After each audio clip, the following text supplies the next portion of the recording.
दोस्तों नमस्कार, जय हिंद, वंदे मातरम। आप सभी का स्वागत है आपके अपने चैनल गोल्डन पाठशाला में। इस वीडियो में वार्षिक परीक्षा 2023 के लिए विषय गणित कक्षा 8 का संपूर्ण प्रश्न पत्र हल करने वाले हैं, तो आप सभी लोग वीडियो को लास्ट तक जरूर देखिएगा। ये प्रश्न पत्र बच्चों सरकारी स्कूल का है, इसी प्रकार से आपके विद्यालय में प्रश्न पत्र पूछा जाएगा। तो आइए देखते हैं। समय आपका 2 घंटे और पूर्णांक 50 का रहेगा। पहले जो 5 क्वेश्चन होंगे वो बहुविकल्पी रहेंगे। क्वेश्चन नंबर 1 दिया गया है, सही विकल्प छाँट कर लिखिए। इसमें 5 क्वेश्चन है जो बहुविकल्पी हैं। तो का क्वेश्चन है कि 2, -2 और 4 के बीच परिमेय संख्या है। तो -2 और 4, तो 4 को जोड़ लेंगे और बटे में 2 कर देंगे, तो इसके बीच की संख्या मालूम हो जाएगी। तो माइनस का 2, 4 से घटेगा तो 2 प्लस का बचेगा और बटे में 2 हो जाएगा, तो 2 2 कट जाएगा 1 से, तो 1 आंसर आपका आएगा। इसका मतलब फर्स्ट ऑप्शन आपका बिल्कुल सही होगा। इस प्रकार से इसको लगा सकते हैं आप। ऑप्शनल है इसलिए आप जो है रफ पे हल करेंगे और उसके बाद उसका आंसर लिख लेंगे। 100 और 999 तक की प्रत्येक संख्या के वर्गमूल में अंकों की संख्या बताइए। तो 100 और 999 कोई भी 3 अंकों की संख्या हो या 4 अंकों की संख्या, तो उसके वर्गमूल में 2 अंक होते हैं। तो इसमें आपका ए ऑप्शन बिल्कुल सही है। अगला प्रश्न देखो, 27/64 का घनमूल क्या होगा। तो 27 का घनमूल होता है बच्चों 3 और 64 का घनमूल होता है 4। तो 3/4 ऑप्शन बा बिल्कुल सही है। का क्वेश्चन है, यदि ब्याज तिमाही संयोजित किया जाए तो 8% वार्षिक ब्याज की दर के रूपांतरण का सही विकल्प क्या होगा। तो ब्याज जो है तिमाही देय है और साल में तिमाही होती हैं 4 तिमाही होती हैं, तो आप दर को 4 से भाग कर देंगे। तो 8/4 यानी 4 दूनी 8, तो 2 आंसर इसमें जो भी ऑप्शन है वो सही होगा। तो इसका मतलब राइट आंसर आपका सा ऑप्शन होगा 2%। ठीक। अगला प्रश्न है, एक घन का आयतन 68-59 किलोमीटर है सेंटीमीटर है, उसकी कोर कितनी होगी। तो ये 59-68 है, मतलब 6859 का घनमूल निकालेंगे आप। ठीक, घनमूल निकालेंगे तो आपका 19 आ जाएगा। द ऑप्शन बिल्कुल सही हो जाएगा। सेकेंड नंबर क्वेश्चन कह रहा है कि रिक्त स्थानों की पूर्ति कीजिए। यहाँ पर देखो -4/5 गुणे में कितना रखा जाए कि इसका मान 0 हो जाए। ठीक, तो बच्चों किसी भी संख्या से अगर 0 से गुणा कर देते हैं तो उसका मान 0 हो जाता है। तो यहाँ पर आप 0 लिख सकते हैं, इससे बराबर में 0 हो जाएगा।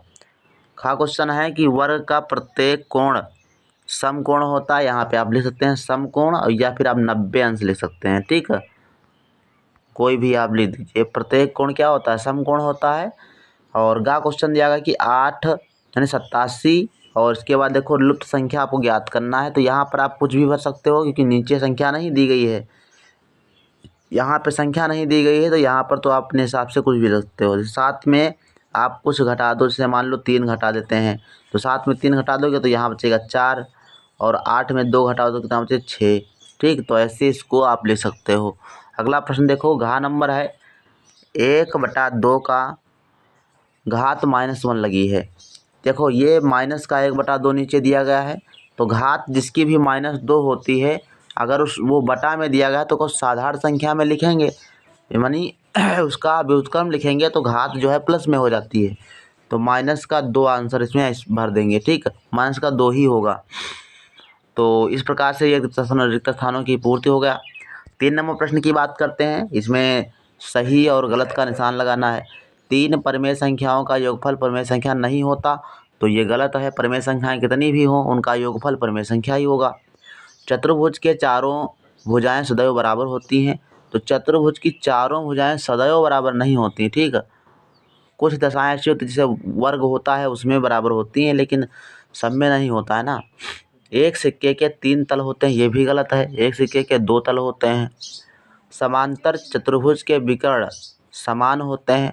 जो समांतर चतुर्भुज होता है कि उसके विकर्ण समान नहीं होते हैं, ये भी आपको ध्यान रखना। तो ये भी आपका गलत ऑप्शन दिया गया है। आयत वह समांतर चतुर्भुज है जिसके चारों कोण समकोण होते हैं, ये आपका सही है। तो केवल आपका अंगा वाला सही है, बाकी सारे गलत इसमें ऑप्शन दिए गए हैं। अगला क्वेश्चन देखो, 10 नंबर में है, चौथा नंबर क्वेश्चन, 8 स्क्वायर का मान ज्ञात कीजिए। तो 8 स्क्वायर का क्या हो जाएगा, तो 8 स्क्वायर को 8 × 8 लिख देंगे। तो 8 × 8 का मतलब क्या हुआ, 64। ठीक, तो इस प्रकार से आप इसको हल कर सकते हैं। 32 की किस लघुत्तम संख्या से गुणा करें कि गुणनफल पूर्ण वर्ग पूर्ण घन हो जाए।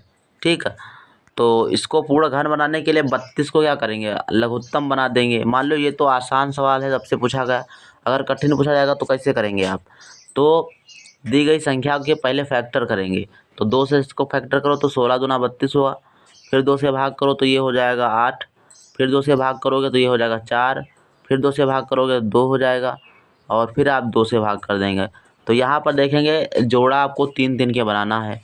ठीक, तो यहाँ पे देखो एक जोड़ा बन रहा है लेकिन दूसरे में एक कम हो रहा है, तो उसी एक कम हो रहा है तो मतलब 2 से आप गुणा कर दिए तो 2 का जोड़ा 2 बन जाएंगे। ठीक, तो इस प्रकार से 32 में आपको 2 से गुणा कर देना है तो वही आपकी पूर्ण घन संख्या बन जाएगी।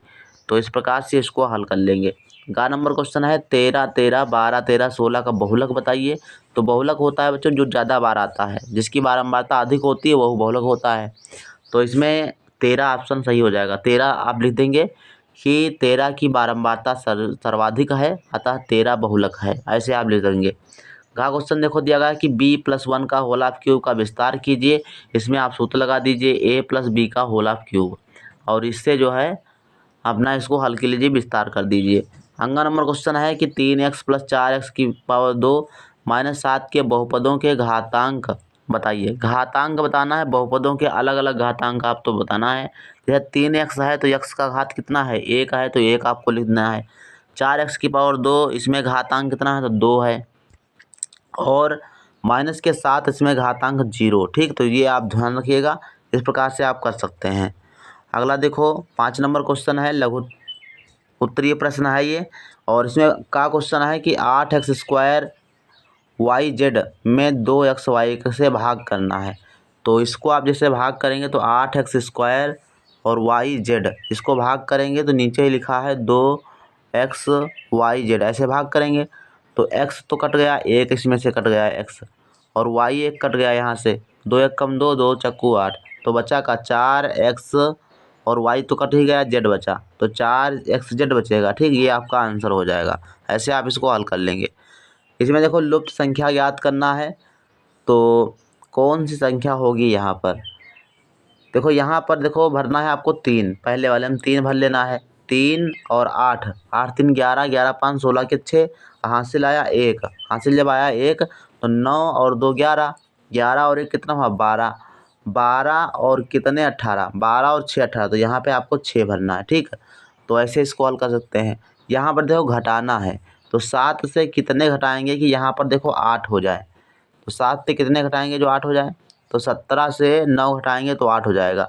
हाँ, सीधी दहाई इधर ले लेंगे, तो 17 से 9 घटाएंगे तो 8, तो यहाँ पे 9 आपको भर देना है। ठीक, बाकी आपका हो जाएगा, 7 से 2 घटेगा तो 5 बचेगा। इस प्रकार से आप इसको हल कर देंगे।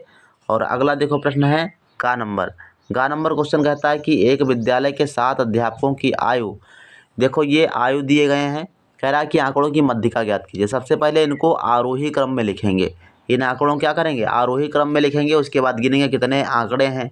तो इसमें देखो 1 2 3 4 5 6 7 आंकड़े दिए गए हैं, तो इसमें आप सूत्र लगा देंगे वही n+1/2 वाला, n+1/2 वहाँ पद का मान है। ठीक है, ऐसे तो n करते हैं 7 हैं, तो 7 और +1/2 यानी 8/2 यानी चौथा पद का मान है ना। तो चौथे पद का मान जो भी आए वो आंसर में लिख दीजिएगा, वही मध्यिका हो जाएगा। अगला देखो 6 नंबर प्रश्न दिया गया है, दीर्घोत्तरीय प्रश्न है। रुपये 400 का 10% वार्षिक ब्याज की दर से 2 वर्ष का चक्रवृद्धि ब्याज ज्ञात कीजिए। सिंपल सा सवाल है, इसको आप सूत्र रखेंगे चक्रवृद्धि ब्याज वाला, और उससे आप इसको ज्ञात कर देंगे। खा वाला क्वेश्चन अथवा में है, अगर इसको चाहो तो इसको कर सकते हो। 10 सेंटीमीटर एक रेखाखंड AB खींचिए, इसको 5 बराबर भागों में पटरी और प्रकार की सहायता से विभक्त करना है। ठीक है, तो ये आप हल कर लीजिएगा। इस प्रकार से आप ये कार्य है, सरकारी स्कूल का ये प्रश्न पत्र है। तो अगर आपके विद्यालय में इसी प्रकार से प्रश्न पत्र आता है तो आप लोग कमेंट बॉक्स में ज़रूर लिखिएगा। साथ ही अगर आप अन्य क्वेश्चंस को और अधिक पेपर्स देखना चाहते हैं तो हमारे टेलीग्राम चैनल को ज्वाइन कर लें।